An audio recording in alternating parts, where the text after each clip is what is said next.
Psaume 35. Avant de sortir de chez toi ce matin, écoute ceci. Le psaume 35 est une prière puissante quand tu as besoin que Dieu prenne ta défense. Quand les mots ne suffisent plus, quand l'injustice te dépasse, ce psaume devient ta voix, ton bouclier, ta force. Prends un instant. Laisse Dieu parler pour toi. Psaume 35. Éternel, accuse ceux qui m'accusent. Combat ceux qui me combattent. Empare-toi du petit et du grand bouclier, et lève-toi pour me secourir.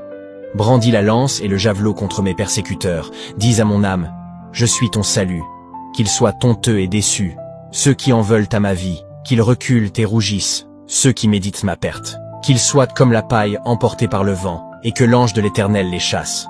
Que leur route soit sombre et glissante, et que l'ange de l'Éternel les poursuive. En effet, c'est sans raison qu'ils m'ont tendu un piège, c'est sans raison qu'ils ont creusé un trou pour m'enlever la vie. Que la ruine les atteigne à l'improviste, qu'ils soient pris dans le piège qu'ils ont tendu, qu'ils y tombent pour leur ruine. Alors j'exulterai de joie en l'Éternel, je me réjouirai à cause de son salut.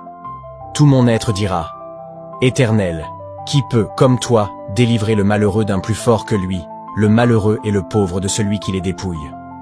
De faux témoins se lèvent. Ils m'interrogent sur des faits que j'ignore. Ils me rendent le mal pour le bien.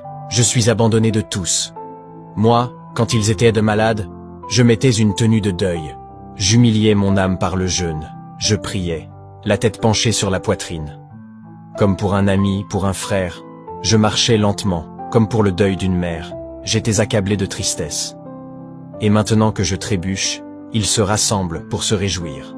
Ils se rassemblent à mon insu pour me calomnier.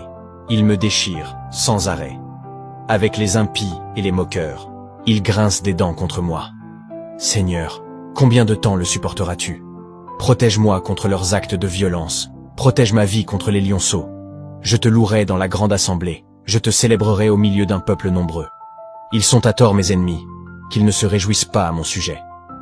Ils me détestent sans raison, qu'ils ne m'insultent pas du regard.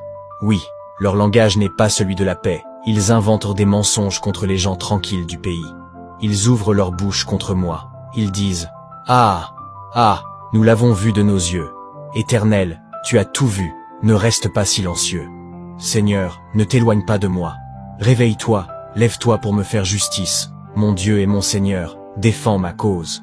Juge-moi conformément à ta justice, Éternel mon Dieu. » Qu'ils ne se réjouissent pas à mon sujet, qu'ils ne disent pas dans leur cœur « Ah, voilà ce que nous voulions », qu'ils ne disent pas « Nous l'avons anéanti », que tous ensemble ils soient honteux et rougissent, ceux qui se réjouissent de mon malheur.